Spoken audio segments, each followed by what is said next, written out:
Kita masih lagi membuat analisa, masih lagi memikirkan ilmu itu pada tahap pemikiran, gelombang pemikiran.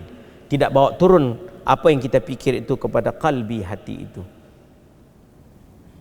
Apabila satu pengetahuan yang kita buat kajian demi kajian, kajian demi kajian, tidak diturunkan kepada hal hati itu, maka tidak akan ada perubahan. Sebab itu penghujung bagi ilmu pengetahuan itu mestilah disatukan, diselaraskan dengan penerimaan tanpa analisa lagi.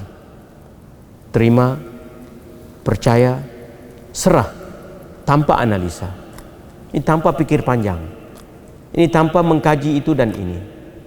Bahkan itu yang kita dengar terang jelas nyata penerangan perhimpunan dan perceraian itu, hidup itu perhimpunan, terang jelas nyata penerangan ini nak sampai kepada pusat perhimpunan itu, maka pusatkan di dalam itu pada titik menjadi sebab musabab kita dapat berhimpun, itu titik tumpuan kepada zikrullah itu, yakni ilahi anta maksudi waridhaka matlubi.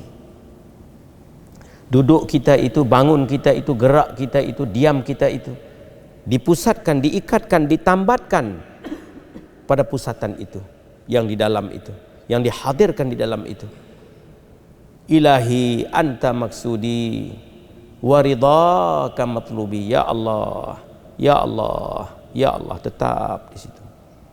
Walaupun mulut lidah kita bercakap, telinga mendengar, akal berfikir, hati ditetapkan di situ. Pasak dia. Tunggu di situ, jangan keluar. Daim di situ. Tetap di situ. Dan periksa diri kita, jangan keluar daripada situ. Niat kita sebulan Ramadan ini tak mau keluar. Kita tidak akan buka pintu ghaflah lupa lalai itu. Kita katup terus pintu ghaflah lupa lalai itu, dan kita buka luas-luasnya pintu hadir ingat tumpu, iftar, imsak, ghaflah lupa lalai itu, supaya sampai kita kepada makam jam'iyah, terlepas daripada makam farqiyah. Hari yang akhir ini manusia ada ilmu, tapi pikirannya itu farqiyah, pandangannya itu farqiyah, pemikirannya itu farqiyah, perasaannya itu farqiyah. Semuanya farak, semuanya terpisah, tidak menghimpun itu. Kita nak ada ilmu yang menyampaikan kepada perhimpunan. Kalau pemikiran kita, perasaan kita, perbuatan kita telah tenam, sudah sampai kepada natijah itu, apa saja kita buat dia tetap, dia menetap lagi menetapkan, tetap lagi menetapkan, tetap lagi menetapkan. Dia sentiasa isbat. Apa juga di nafi itu ada isbatnya. Itu isyarat orang yang hidup. Orang telah sampai kepada kehidupan yang sejati. Orang yang sampai kepada kesedaran sejati itu, teras Al-Quran itu, ma'ani Al-Quran itu telah menjadi pernafasannya, pandangannya, gerak diamnya, pemikirannya, perasaannya, setiap sesuatu tentang dirinya itu. Semuanya membawakan kepada titik tolak perhimpunan, berdepan dengan perceraian itu. Perceraian itu isyarat daripada nafi, perhimpunan itu isyarat daripada isbat. Bermula hakikat kehidupan itu, ada baginya nafi, ada baginya isbat. Penerangan ilmu yang dibawa oleh Nabi sallallahu alaihi wasallam itu menerangkan, menjelaskan sudut itu, supaya kita sampai kepada natijah itu. Kesampaian kita kepada natijah itu menyebabkan kita kukuh berdepan dengan suasana keadaan, susah lagi menyusahkan, senang lagi menyenangkan, suka duka, gembira bahagia, puji keji, apa juga hal itu. Sampainya kita kepada titik tolak perhimpunan, makam jam'iyah itu, makam perhimpunan ini, hakikat perhimpunan ini. Sampainya kita kepada penjelasan itu, pandangan itu, pemikiran itu, kesedaran itu, perbuatan itu, amal itu, yang baginya amal itu ada istiqamah di dalamnya itu, tetap. Ini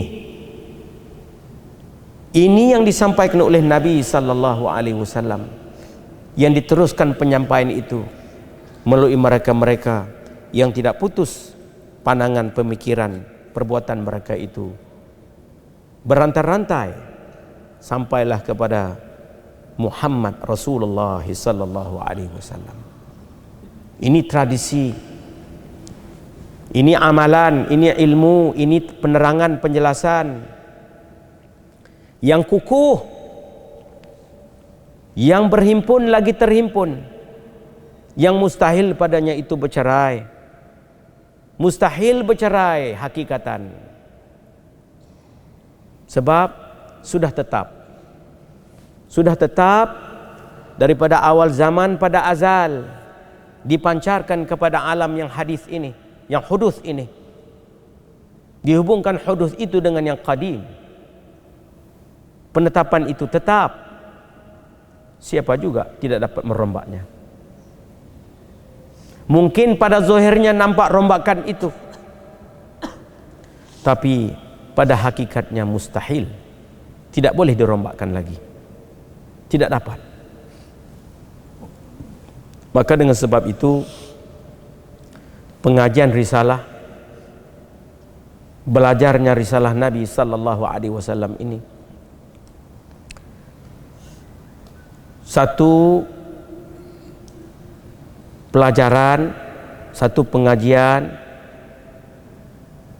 satu pendapatan, satu pemikiran yang tidak padanya itu jemu, yang tidak ada padanya itu jemu. Jemu yang timbul itu, malas segan yang timbul itu tidak ada kena mengena dengan risalah ini. Itu hal kita, itu hal yang rendah itu. Sebab apabila hal yang tinggi masuk, maka hal yang rendah akan keluar. Apabila ilmu-ilmu yang menyampaikan kita kepada titik tolak perhimpunan masuk, diterangkan, dijelaskan, maka hal perceraian itu akan kita rasai. Hal perceraian, malas, jemu, letih, taab itu dia akan keluar itu. Dia keluar itu sebab yang ini masuk. Dia keluar itu nak pergi tinggalkan kita. Tapi dengan sebab kita tidak paham, kita merasai kepicikan, kebingungan, kepicikan, kemalasan, kepicikan, keletihan, kepicikan, kejemuan. Merasai itu, maka apabila kita merasai sesuatu itu, akal kita akan berpikir selaras dengan itu, dan kita tidak ada marjik lagi pada ilmu penunjuk itu. Bila tidak ada lagi marjik kita itu, tidak ada lagi rojokkan kita kepada petunjuk penerangan itu, yang kita rojokkan itu terus kepada apa yang kita rasa, apa yang kita pikir selaras itu, maka terikatlah kita dengan gelombang itu, pikir, rasa-rasa pikir. Sebab itu kita boleh berubah. Sebab itu tujuan ilmu yang kita baca fahamingan ini sebagai penyuluh, supaya pikir kita, perasaan kita, perbuatan kita itu selaras dengan plan ilmu itu. Ilmu itu macam marjik kita yang awal itu, yang kita cinta nak suluh, nak mengawasi kita supaya apa yang kita baca fahamingan itu dengan perangai kita ini sama atau tidak, mutabakah ataupun tidak. Kalau kita tidak buat begitu, perubahan tidak akan berlaku.